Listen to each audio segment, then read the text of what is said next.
25 ডিচেম্বৰত আমি কেইবাটাও পৰিয়াল লগ হৈ প্ৰকৃতিৰ মনোৰম স্থলী বনভোজস্থলী বগামাটিলৈ গৈছিলোঁ। অত্যন্ত ধুনীয়া ঠাই, আহল বহল। সিদিনা বহুত মানুহৰ সমাগম হৈছিল, যথেষ্ট ভাল লাগিছিল। ঠাইখিনি খুবেই ভাল, পৰিষ্কাৰ পৰিচ্ছন্ন।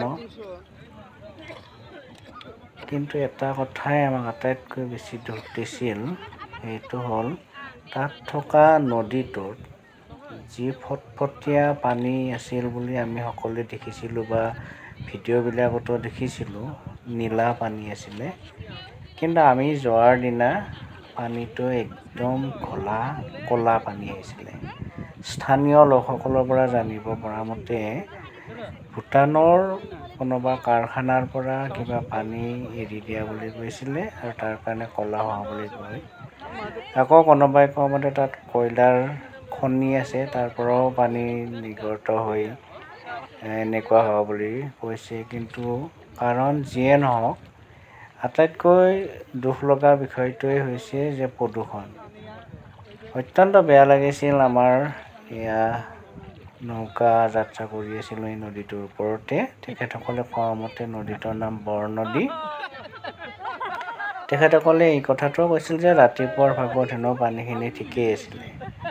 কিন্তু আমি গৈ যিটো পৰিৱেশ দেখিছিলোঁ, যথেষ্ট বেয়া লাগিছিলে। প্ৰদূষণৰ যিটো ভয়াৱহ ৰূপ, সেইটোৱে আমাক চিন্তিত কৰি তুলিছিল। আমি ভাবোঁ যি কাৰণতেই নহওক কিয় এই প্ৰদূষণ হোৱাটো আমি কামনা নকৰোঁ।